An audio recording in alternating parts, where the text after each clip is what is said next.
السلام علیکم ناظرین، سیریل وائز کے حوالے سے آج تغرل کی کہانی اور ریئل سٹوری بتانے جا رہے ہیں۔ تغرل بیگ بڑی طاقتور شخصیت کا مالک تھا، بڑا ذہین، کمال شجاع، دیانتدار، نیک اور عدل انسان تھا۔ ناظرین، انہیں قصائل حمیدہ کی وجہ سے اس کی حمایت میں آئے روز اضافہ چلا ہوتا گیا اور اس نے ایک نہایت ہی طاقتور لشکر تیار کر لیا۔ تغرل بیگ نے کوشش کی کہ تمام سلجوقی ترک متحد رہیں اور اسلام کی اشاعت میں بھرپور حصہ لیں۔ خلیفہ قائم اور اس کے بعد سلجوقی سلطنت کے ساتھ اپنے تعلق کو مضبوط بنیادوں پر قائم کرنے کی خاطر تغرل بیگ کے بڑے بھائی جعفری بیگ کی بیٹی سے شادی کر لی۔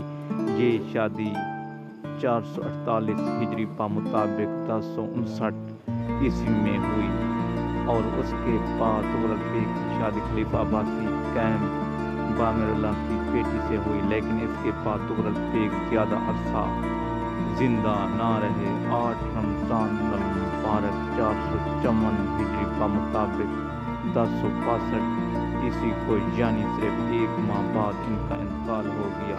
ان کی عمر 70 سال تھی۔ اپنی وفات سے پہلے تغرل بیگ خراسان، ایران اور عراق کے شمال مشرقی علاقوں میں اپنے ہاتھ سے سلجوقی اقتدار اور غلبہ کا کام مکمل کر چکے تھے۔ ناظرین، سلطان محمد علب ارسلان بہادر شیر علب ارسلان نے اپنے چچا تغرل بیگ کی وفات کے بعد امام اقتدار اپنے ہاتھ میں لی، یعنی اقتدار ان کے ہاتھ آ گیا۔ اگرچہ اقتدار کی خاطر ملک میں کچھ جھگڑے ہوئے، لیکن علب ارسلان نے ان تنازعات پر بر وقت قابو پا کر حالات کو اپنی گرفت میں لے لیا۔ ناظرین، علب ارسلان اپنے مرحوم چچا تغرل بیگ کی طرح ایک نہایت مدبر تجربہ کار